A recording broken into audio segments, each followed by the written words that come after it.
Welcome to the InfoWars Nightly News. It is Friday, August 12th, 2016, and I'm Leanne McAdoo. Here's what's coming up tonight.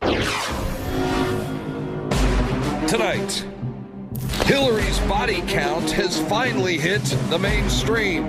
Former Speaker of the House Newt Gingrich is demanding to know the motive behind the murder of Seth Rich, the DNC staffer responsible for the DNC email leak. Meanwhile, WikiLeaks is offering a $20,000 reward for information leading to the conviction of Rich's killer.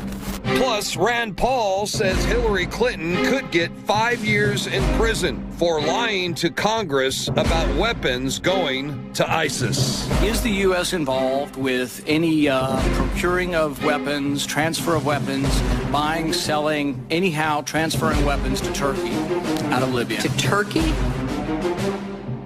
All that plus much more up next on the InfoWars Nightly News. During a campaign stop on Thursday, Hillary Clinton gave a speech on the economy, and guess what? She sounded just like Donald Trump, and everyone is taking notice. I will stop any trade deal that kills jobs or holds down wages, including the Trans-Pacific Partnership.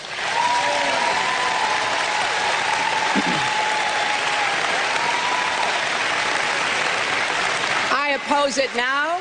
I'll oppose it after the election, and I'll oppose it as president.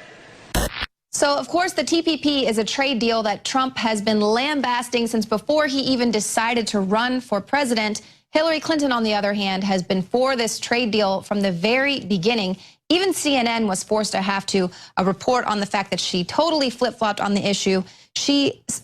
45 times she was cited advocating for this trade deal. And of course, in her speech, she went on to basically read off of Trump's script. She also talked about tariffs and getting tough on China and taxing businesses that move jobs out of the country. Of course, the fact that she sounds just like Donald Trump didn't get by with users on Twitter. They were asking, you know, is she a Trump surrogate now? So she kind of sees where the country, where their heart is. They're going with Donald Trump on a lot of these issues. So she is starting to try and change her tune. But again, she is not a very good liar because we all know she's lying if she's moving her mouth. Now, here's something else that there's another issue. It's a very important issue because this one has to deal with our civil rights. And Hillary Clinton is basically running her campaign on the fact that she's going to take away some of your rights. And I'm talking about the Second Amendment. Now, she wants everyone to just kind of forget about the fact that she was actually caught on tape saying that the Supreme Court got it wrong on the Second Amendment. We weren't supposed to hear her say that. Someone leaked an audio recording from a private fundraiser that was hosted in Greenwich Village in 2015. But, you know, what the media is telling us, that she doesn't want to repeal the Second Amendment. This was an article out of the Washington Post last May. Then they doubled down on this claim again with an op-ed titled, "No, Hillary Clinton does not want to abolish the Second Amendment." And even at the Democratic National Convention, Hillary came out in her speech and said, "I'm not here to repeal the Second Amendment. I'm not here to take away your guns." But on that leaked audio, she was heard saying, "I was proud when my husband took the NRA on. We were able to ban assault weapons. He had to put a sunset clause on it for 10 years or so. Bush wouldn't agree to reinstate them. And then here again, the Supreme Court is wrong on the Second Amendment, and I am going to make that case every chance I get." But she hasn't been making that case. She's just been going around saying, "Oh, I'm not here to take away your Second Amendment. Don't you worry." But of course, that's the issue, is that she is going to be the one that is putting in a new Supreme Court judge. And it's going to be someone that she thinks is going to get it right this time on the Second Amendment. And this article out of Forbes goes into great detail about her record. And just if you look at her record, that's the thing that's troubling. It's not just that we have leaked audio and video of her saying these things, but also her record. She's previously been in favor of gun bans, for laws that prevent law-abiding Americans from carrying concealed, for adding secret government blacklist to the National Instant Criminal Background Check System, for national gun registration, and for Australian-style gun confiscation. So we have video and audio recordings of more. She's been for pretty much every single type of gun ban or gun control idea that's ever been proposed in the U.S. in the last 3 decades. So this is a very pivotal election, and don't let Hillary Lion Clinton tell you any different. Something else that we're now keeping our eye on, of course, James Comey came out and basically made the case that they should have prosecuted Hillary Clinton over her emails, but then said, you know, no one would take this on. But he never really answered the questions from reporters there whether the FBI was going to be probing the Clinton Foundation if there was any wrongdoing while Hillary Clinton was Secretary of State. But indeed, now according to a former senior law enforcement official, multiple FBI investigations are underway. This is, of course, involving potential corruption charges against the Clinton Foundation. The New York-based probe is being led by Preet Bharara. He's a U.S. attorney for the Southern District of New York. Bharara's prosecutorial aggressiveness has resulted in a large number of convictions of banks, hedge funds, and Wall Street insiders. So they've been pretty successful being able to come after these institutions that are too big to jail, too big to fail. Hopefully we won't see that same thing here, where it's kind of a slap on the wrist for the Clinton Foundation, and we'll actually get to see some justice being served here. Now, just to kind of give you a little bit of background, in its 15 years of operations, the Clinton Foundation has collected up to $2 billion from donors. This is according to the Washington Post. The donors include a wide range of the world's wealthiest people: Eastern European tycoons, Arab sheiks, African mining magnates, hedge fund billionaires, and Wall Street firms. The Post reports that the couple brought in $3 billion when campaign contributions are included in that total. So their fundraising operation, this is $3 billion amassed by one couple working in tandem for more than 4 decades. Justice Department officials in 3 different field offices are in agreement that a public corruption investigation should be launched of the Clinton Foundation activities. And this probe was initially sparked by a bank who was notifying the FBI of suspicious activity around a foreign donor to the Clinton Foundation. So we all know, we've been reporting on the banks, how they have to now alert the FBI if anyone has suspicious banking activity. And here, you know, you're seeing it might be snagging the Clintons. But of course, the investigation, they were kind of going back and forth. Should we open this? Should we not? It was the FBI and the Justice Department officials meeting, talking about whether they should go ahead with this investigation. But there was disagreement, and in the end, the investigation was killed. So, of course, you know, very, very powerful people wanting to shut down any kind of probing into the Clinton Foundation. Maybe the disagreement was because they didn't want to end up like Seth Rich. Now, of course, Seth Rich was the DNC staffer who Julian Assange kind of suggested could be the source of those DNC email leaks. Rich was gunned down in Washington, D.C. last month in unexplained circumstances. His killer not taking any of Rich's possessions or money, even though it's still being treated like a robbery attempt. And of course, WikiLeaks has offered a $20,000 reward for any information leading to the conviction of his killer. Well, Newt Gingrich went on the Mike Gallagher show, and he was basically saying that the claims by the media that this entire story was just a conspiracy theory is absurd, and that, of course, it's worth talking about. Take a listen. First of all, of course, it's worth talking about. And if Assange says he was the source, Assange may know. You know, that's not complicated. Right. Whether it has any meaning in the presidential campaign, I don't know. But obviously, look, I'm old-fashioned. I think not only do Black lives matter, I think all American lives matter. And if somebody was gunned down in our national capital, we ought to have a pretty passionate interest in knowing why. And if it clearly wasn't a mugging and it wasn't for money, what was it for? As we reported yesterday, the family of Seth Rich was initially calling on people to help them find his murderer.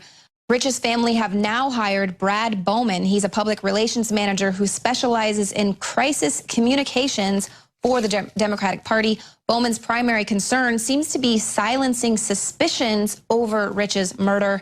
And last night, a prominent source close to the Democratic Party actually got in touch with Paul Joseph Watson and said that he was right on the money with his reporting on this issue. So I'm sure that this is not the last we're going to hear about this story. Now, do you remember this? Is the U.S. involved with any procuring of weapons, transfer of weapons, buying, selling, anyhow transferring weapons to Turkey out of Libya? to Turkey? So that testimony that Hillary Clinton didn't know might come back to bite her. What difference does it make at this point, though, am I right? WikiLeaks is now saying that they have emails that prove Hillary did know about this weapons transfer. Rand Paul joined Eric Bolling to reply to WikiLeaks' assertion. Now, if WikiLeaks, in fact, does have emails proving that she did know, what does that mean to you? It's a felony to lie to Congress. You can get 5 years in prison. And we can't continue to say that the Clintons are above the law. I do believe that the CIA annex in Benghazi was procuring weapons, some of them to get them away from the jihadists in Libya, but some of it to ferry those weapons through Turkey into Syria.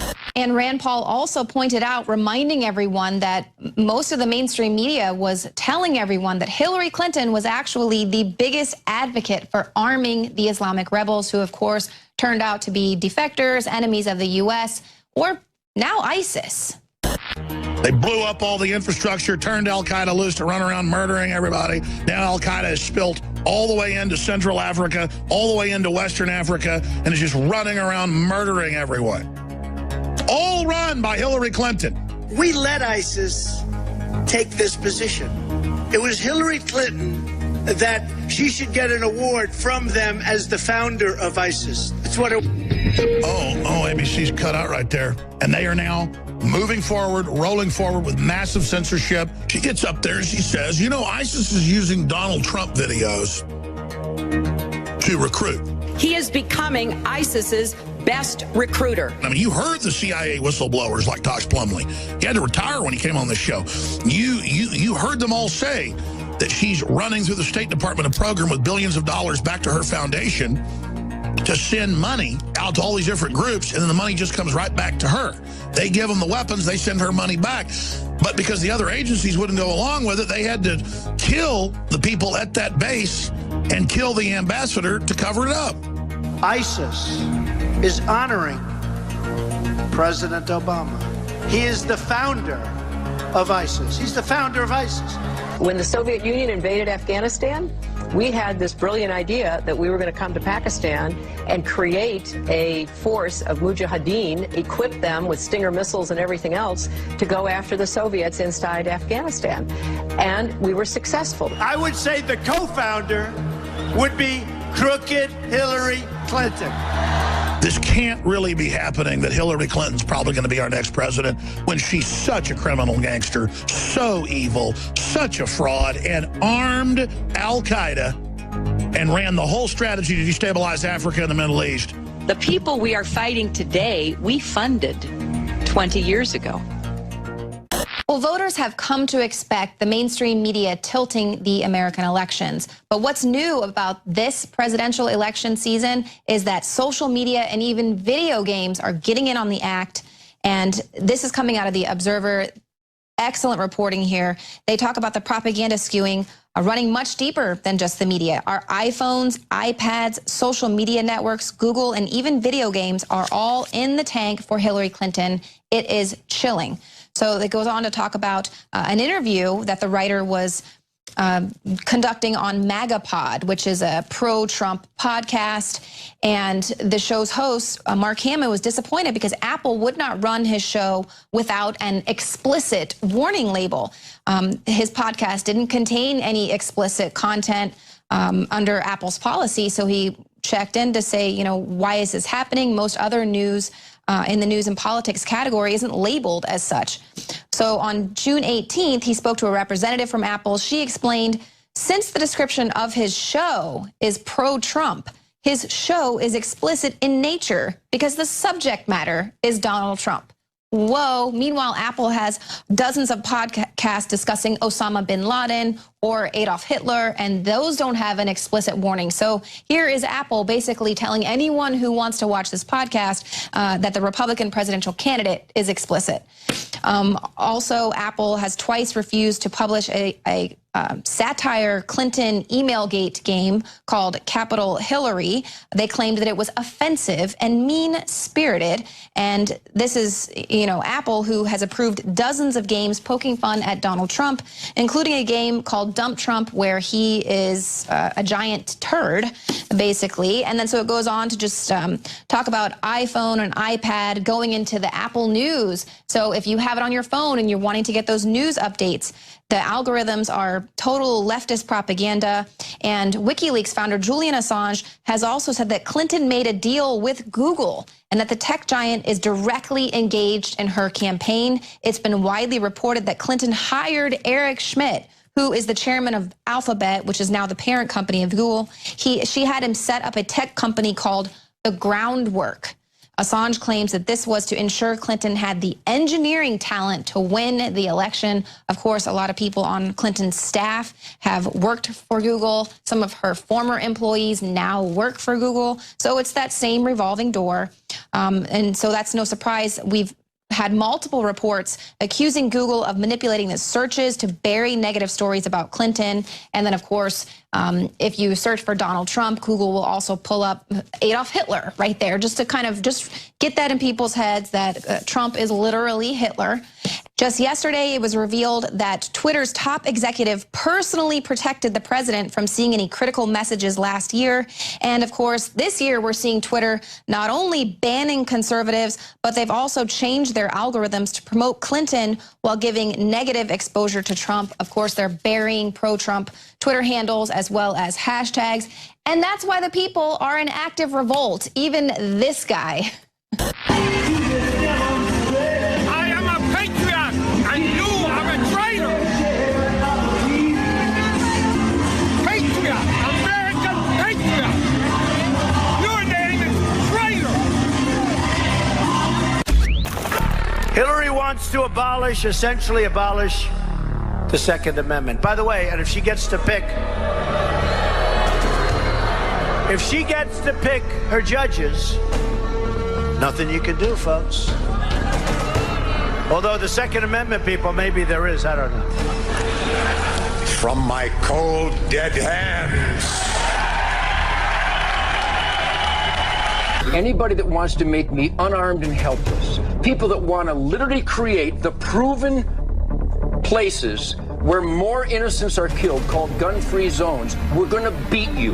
We're going to vote you out of office or suck on my machine gun. That's why you're going to fail, and the establishment knows no matter how much propaganda, the Republic will rise again when you attempt to take our guns. I've had enough. Let me explain something to the New World Order, okay? You're not getting our guns. 1776 started when you tried to get them, you bastards. And as Charlton Heston famously said, from my cold, dead hand, you sons of bitches, you got that? You're not getting our firearms. Do you understand? This far and no further with your damn dictatorship. I'm sick of it. You know, the right to bear arms is because that's the last form of defense against tyranny. To say we're not turning our guns in, and we're not running, and we're not backing down. If you want them, come and take them. Hitler took the guns. Stalin took the guns. Mao took the guns. Fidel Castro took the guns. Hugo Chavez took the guns. And I'm here to tell you, 1776 will commence again if you try to take our firearms. I must tell you, the right to defend yourself, the right to keep and bear arms, does not protect your right to shoot deer. It protects your right to shoot at the government when it is taken over by tyrants. These are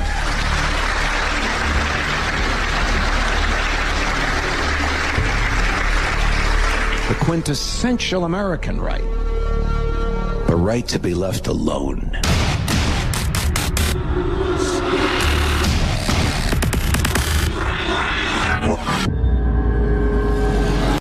But you know you were lying, implying there's no election fraud or no voter fraud. That was ridiculous. Now, here's James O'Keefe's piece. In fact, let's put the article up on screen for TV viewers so I can list it for radio listeners if they want to go see the video at Project Veritas website. We should probably repost this, too. Project Veritas, James O'Keefe obtains Eminem's ballot. Now, get ready. He's coming in to get Eminem's ballot where they have a record of it so he can go be Eminem. He's stealing his identity right here on television for you right now. Hi, my name is what? My name is what? polling station, Clinton Township. On your ID doesn't matter, so I walked into the school claiming I'm Marshall Mathers. Black hoodie, black hat. I gave his address. How easy was it? Hello. The name is Marshall Bruce Mathers. Okay, you just have to fill out an application first, and then we'll need a picture ID or driver's license. Oh, you know what? I don't have a driver's license with me. Do you have any other picture ID? I don't. I came from work and I don't have my wallet. But the name is Marshall Mathers. You still have to back to this. Okay. Yeah, you still have to fill this out. And then you'll sign it on the back. So, you can still vote, though. So I can still vote? Yep. Fill this the backside. All I gotta do is fill this out? Yes. That's right. You can go into Travis County and say you're Alex Jones, I guess, and vote. And then you fill out a... But I don't have a driver's license. That's all right. If you don't have it on you, you're affirming. Yeah. That's why you're signing that. And your driver's license, just make up any name you want. Then you have to fill out your information with your name. Bob Jones, Keebler Elf. The middle name is Bruce, and I have a suffix the third. Or if that is the middle name, I could just Marshall Bruce Mathers the third. Yeah. They'll find you. They'll find you in there. Why don't you? But you have to fill out. Okay, you'll look it up. Yeah. All right. The last name is Mathers, M-A-T-H-E-R-S. First name is Marshall. Yep, that's what it says. So you guys will let me vote. Marshall Bruce Mathers, all I got to do is sign this thing here. Yeah, you got to fill both sides. Fill both things out. Confirm your birthday with us? The birthday is October 17th, 1972. Yep. I know. That's a great thing there. I mean, I was worried. I didn't have my ID. What's that? You have a really nice name. Oh. Are you related to a certain somebody named Marshall Mathers? Oh, everyone always says that, but, it's, I guess that's like the rapper, right? Yeah. Yeah, he lives in the area. Getting under time element. Well, that last caller really asked for it. Filling this out. We're going to hit him hard. Okay, I have a phone call. I'll be right back. Just give me 1 second. Yo, shut. Yeah, I'm voting right now. Yeah, I know we got to squash that beef, but I'm voting right now. Yeah, I know. I thought I needed an ID too, but they don't need it. All right, I gotta go. That kills me. Hi, my name is what? My name is Paul. My name is... Tells you showing your ID doesn't matter, so I walked into the school. All right, that's ProjectVeritas.com. Now, I'm going to go back to your calls. I'm not going to let that guy that was disagreeing dominate everything. But, I mean, that's what I mean. He's just slithering around, lying, knowing he was lying. Just go to Google, even though they game a lot of this, and just type in voter fraud or election fraud or engineer testifies on election fraud. I mean, it's just, there's literally hundreds of news articles, hundreds of videos. Quite frankly, a few weeks ago, I started pushing the initiative to expose all this, as you've noticed nationally. Trump talking about it as well. And I started watching the videos and reading the articles, and I thought I knew all of it. There was so much stuff, I couldn't even keep track of it. Bloomberg, how to hack an election. All the fraud in Latin America. I'll tell you this, at least you talk to the average Latin American. Of course there's election fraud. Only weirdo Democrats would sit there and deny it. Here's a little news flash for you. Al Gore won the 2000 election. Al Gore. I hate Al Gore. But there was fraud. And Stone was the #2 guy under James Baker running that recount. #2. And he's apologized for it and said it was wrong, and he's very ashamed of it. He changed course 2 years after with the Iraq War and went public. That's why I like Stone. He's a real deal. I should have Stone on to tell us about election fraud. I did in the first hour. But, I mean, this is the type of crap I deal with all day long because they know they're lying, but it's like CNN anchors. They get up there and they pretend and all convince themselves and then think because they call in and tell us the sky isn't blue. And I love that tactic. Prove to me a blue whale exists. Show me one now. I'm like, dude, election fraud and voter fraud is well known. It's like saying, show me the blue sky. It's right above me, but I don't have to show it to you. It's like, prove to me that Abraham Lincoln was the Republican president born in Illinois. Prove to me the Civil War happened and Robert E. Lee existed. Prove to me there was ever a Second Amendment. Prove to me there was ever a First Amendment. Prove to me. Prove to me. Hey, Alex. Yes, Matt. I wanted you to pop in. Go ahead. You said that, he must have been a Democrat because he doesn't believe in voter fraud. But I bet if Trump wins, all the Democrats are going to come out the woodwork just saying, hey, it had to have been election fraud, it had to have been voter fraud. I agree. Do we have any shortage of proof of election or voter fraud, Matt? I mean, we could spend 10 hours on it. Our bin has close to 20 videos of election fraud. And that's in the past 2 months. What did you make of his call, though? It's not the first time I haven't heard something like that. I actually have gone back and forth with one of my old roommates about election fraud, and he actually kind of came at it from the same angle because it's not very widely reported on in the mainstream. And actually, before I started... Yeah, because they've made the law where you just walk in and take over somebody's identity and vote. Oh, yeah. And, you know, it was shocking for me once we started digging into it. Just a little bit of searching on the internet will uncover all these instances where people are just going nuts. And the reason why I recommended that James O'Keefe video is just how blatant, how easy it is to go in and commit voter fraud. It's hilarious. Well, other points on this. I mean, do you like my idea of taking that call and then just chopping it full of news articles and video clips? Oh, yeah. No, that right there would be a powerful thing to share with everybody because there are people who don't believe it out there. That's kind of the sad truth. You know, people just don't believe because, you know what, again, they're people who are good-minded people. They wouldn't think to go do that I agree those exist, Matt, but with this guy, the Democrats are the kings of retail low-level fraud. And yeah. so they are always, every year, every election year, they run around and say it doesn't exist. You got to think like a criminal. That's the thing. But wait a minute, I mean, like a criminal. Rachel Maddow wears purple glasses. Doesn't that mean like she's smarter than us? This is Ashley Beckford reporting for INFOWARS.com. I'm here to talk to you about the fact that there seems to be a different set of rules for the elite or, you know, the globalists, if you want to call them that, versus the rest of us.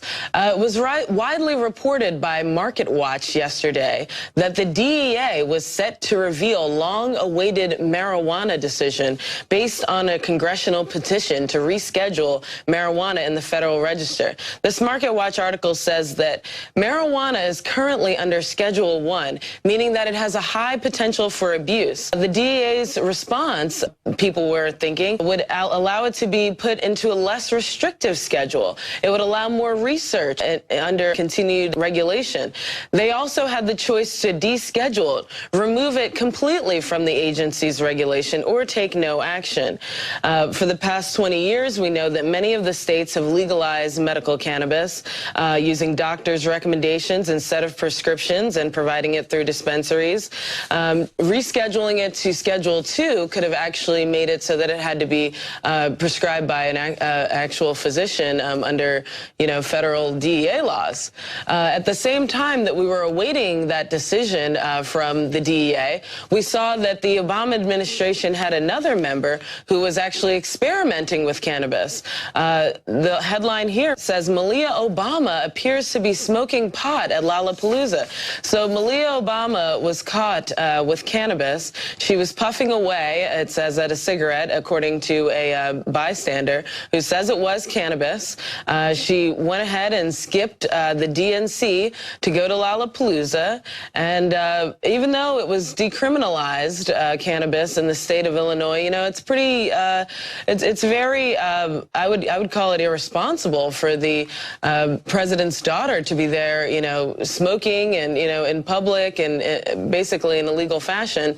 But I guess it's like father, like daughter, because we know that when Obama was in, President Obama was in college, he claimed that he did many drugs besides cannabis. He also used cocaine.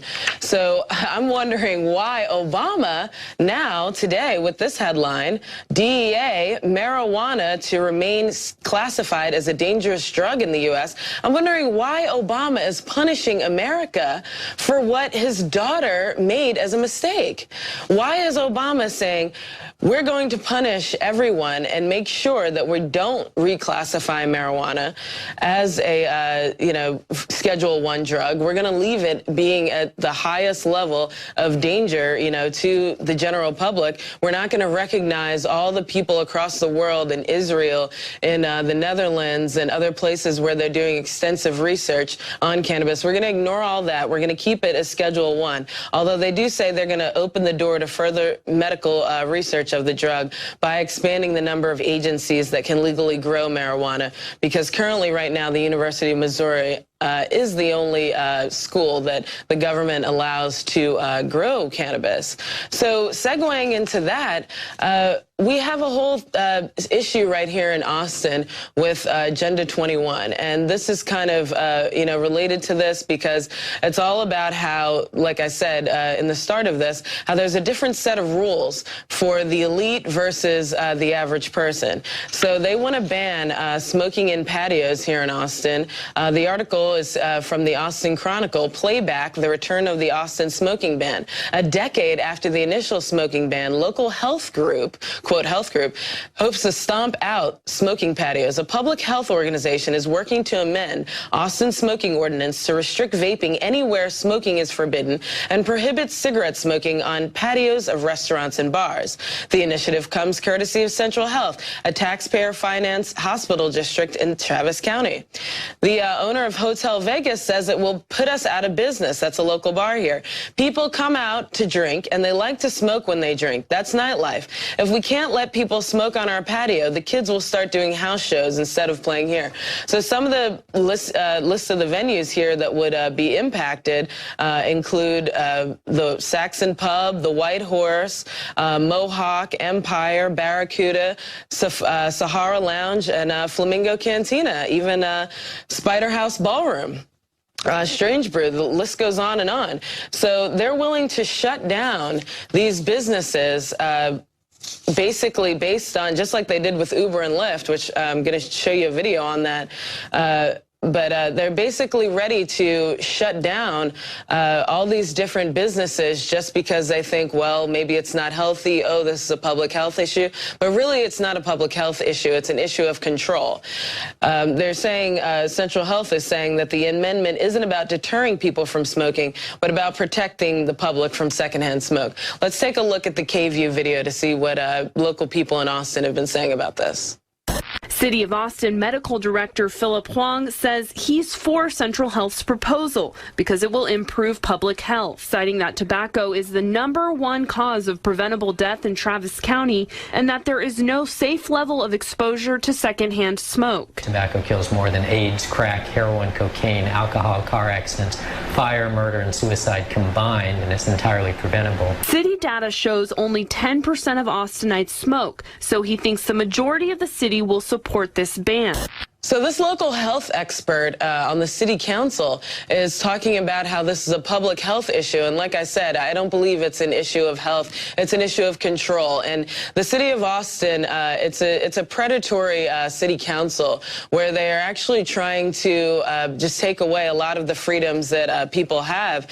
For example, it reminds me of when I lived in New York because they wanted to get rid of smoking in cars. And now, and also actually drinking soda too. They wanted to ban large amounts of soda.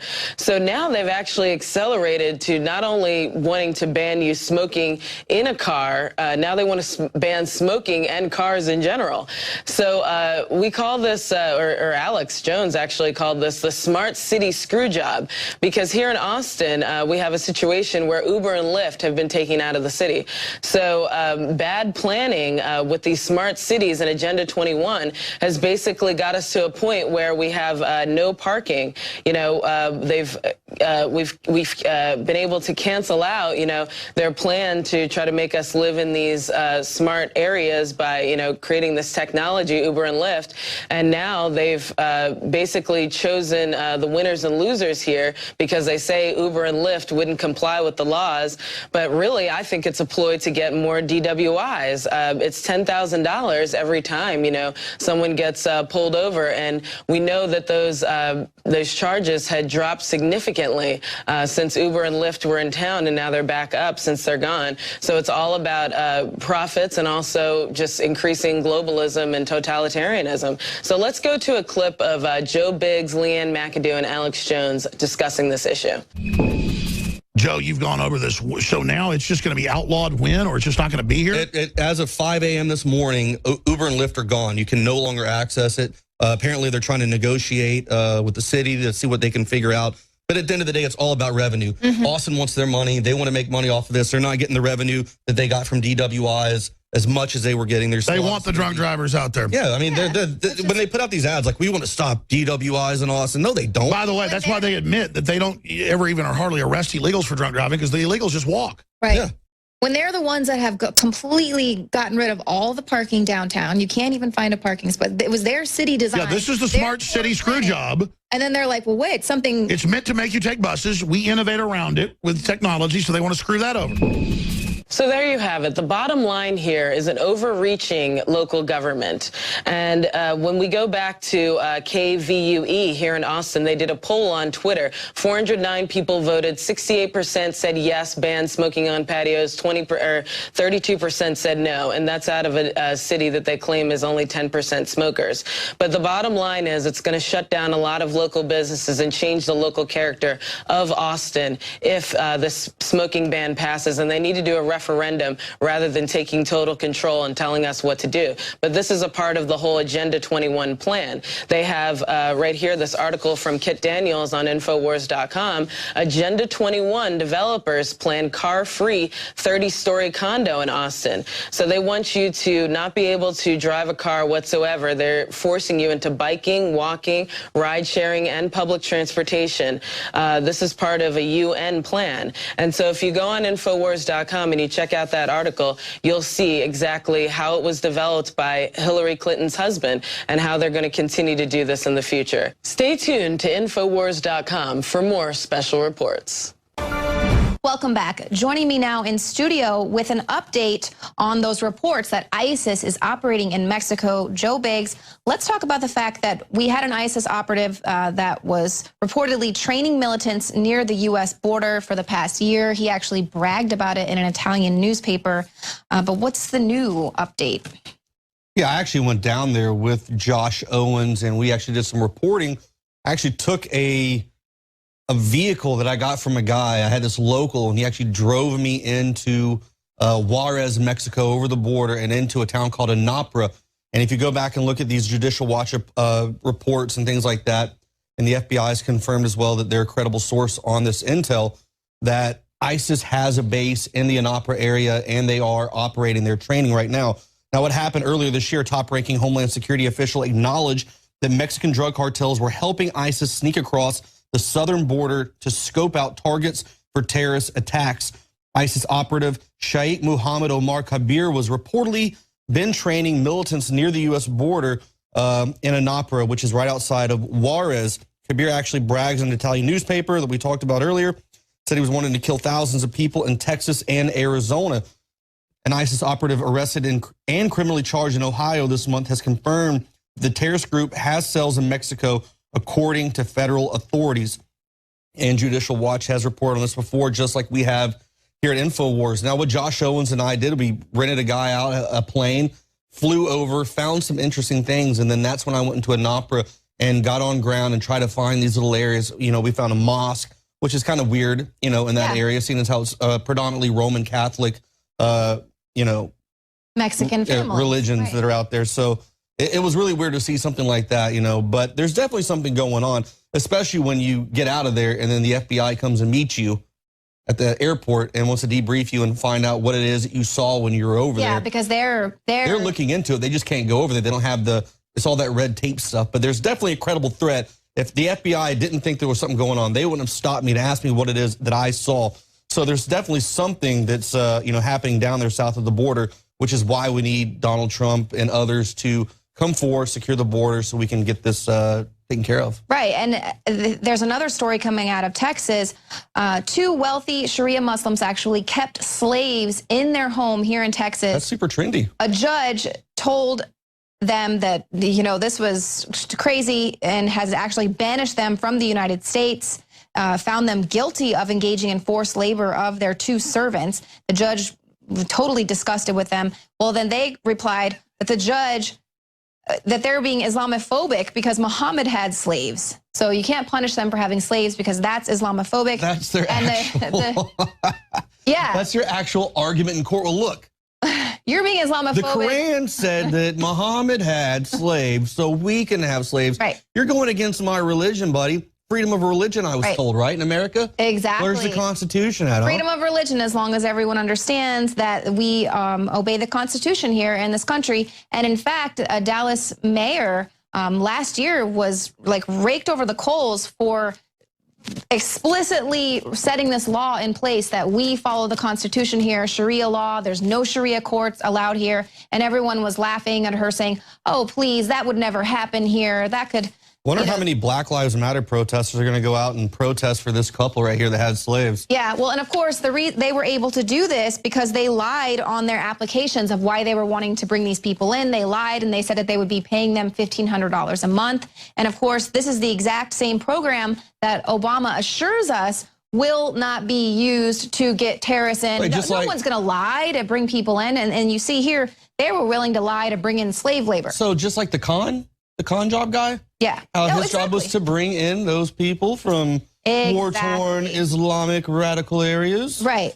And just to show you, I mean, that's just racist to say. We're all witnessing Europe just kind of in its death spiral. And Germany, of course, with Angela Merkel wanting to make amends for the Nazi Germany of the 20th century. Now here in the 21st century, she's saying, well, we're loving and kind now, just bring everybody in. Meanwhile, half of those people are leaving and fleeing to Russia. Well, now they have a lot of Christians there fleeing. But what we're actually seeing, these Sharia courts popping up, as well as a Sharia police patrol is now forming there in Hamburg. So they've got their bright jackets on, their Islamic State and Sharia police stickers on their vehicles. And so they're going around policing residents. And some of the people here who aren't Muslim are afraid that some extremists are going to be harassing them. Well, like we've seen there, you know, the women go and kick, if they're in their burqas or whatever, they go and kick women that they think are not dressed appropriately. So a lot of residents are saying, wait a minute, like this is frightening. Why are these people allowed to come around and patrol these neighborhoods? They're setting up their own law enforcement there. And we have a government like Hillary Clinton allowing people to stand behind her to support that kind of action. Right, and we also have her at the DNC allowing Khan to come up here, the Khan job, and talk about how he wants to usher in radical Islamic terrorists. You know, and freaking Sadiq Mateen wants to talk about killing all these people. So, I mean, no wonder these people, no wonder this is going to happen in Europe. It's going to happen here because our government's not going to punish them. They're not going to do anything. They're not going to hold anybody accountable. Right. So that's why you need the Second Amendment, to protect yourself against these crazy lunatics who are bloodthirsty psychopaths that want to come here and try to enforce this Sharia law BS. Not going to happen here, buddy. Right. Well, Hillary Clinton has assured us that she is not trying to take away our guns, but she's just trying to take away all. She doesn't have to take our guns away if she allows a whole bunch of caught on psychos tape actually admitting that that's her plan. If she has a whole bunch of psychos with bombs strapped to their chest, I mean, a gun's not going to stop you there. Well, and also, too, they're assuring us, as we are bringing in a lot of these refugees, that everything's going to be fine, and that even though they can't properly vet them, they don't know where they're coming from. Most of them are young men, not women and children, as we were previously told. But now, indeed, we've been saying this for years now. Of course, the conspiracy theorists at INFOWARS, but they are saying secret ISIS hit squads are hiding among migrants and they're pretending to be refugees. This is coming right now out of German intelligence. These are hit squads and sleeper cells intent on waging war in Europe. If you want to find where the largest amount of sleeper cells are, go to Molenbeek, Belgium. Right. There are people there that are actually saying, you know, when they went to visit, I know it was the head of course, it's not here right now, but he said he actually took a wrong turn down a street and he feared for his life. And this is a government official who just said, I took the wrong turn in Belgium. I mean, me, Paul Joseph Watson, Michael Zimmerman went to Molenbeek, Belgium, and that is a ISIS stronghold. It was very intense being there. You could feel it, like the fact that, hey man, we don't want you here. Right. You don't belong here. And these guys are just sitting inside their rooms, plotting, secretly waiting to carry out another attack and bomb a whole bunch of babies and take down an airplane. They're crazy. Right. We've got to stop them. And they're sleeper cells. We've said it before. Look what happened in Paris with the attacks. These guys took advantage of the refugee crisis, came over into the border, into Paris, and carried out these attacks. Then went back over to their little ISIS stronghold and just hit around. And well, and also too, it's like the political correctness brainwashing that we're seeing, because also too, when we have in France, we see people leaving, going to fight ISIS in Syria and other places. There's no law that says you can't leave the country and go fight in a war. But that's the problem, is that then they come back and they're radicalized. Perfect example of this brainwashing is a story, the way the BBC kind of talked about it. So last year it was reported about these young schoolgirls, these jihadi brides, who left London in February of 2015 to join the Islamic State. Well, they were reporting that one of the girls has now died in the war zone. Well, the way the BBC put it, if you scroll down, you can see the BBC headline. It says, London schoolgirl reportedly, keep scrolling and you'll see the BBC headline. London schoolgirl feared dead in Syria. No, but she left to join ISIS. You're forgetting like a key part of that. It's not a London schoolgirl. And that's what you have to understand. She left to go join ISIS. Paul Joseph Watts and many others have done reports on how a bulk of these refugees from these war-stricken countries that are predominantly run by Sharia law, that live in London, Paris, all these places now, support Sharia law, support killing people, support ISIS, support beheading people, support strapping a bomb to their chest and blowing you up. And it's going to happen here if we don't wake up. Right. Well, there's already reports coming out of California with some church leaders there saying that they stepped outside and there was a group of kids in a car shouting Allah Akbar through a megaphone, disrupting their church service there. So, I mean, we've already seen what's with the priest in France there, with getting his head practically decapitated when they slit his throat. So, I mean, we do need to be vigilant and, you know, not allow our political correctness to harm us here. Joe Biggs, thank you very much. And thank you all for tuning in tonight. We'll see you here again next week, 7 p.m. Central.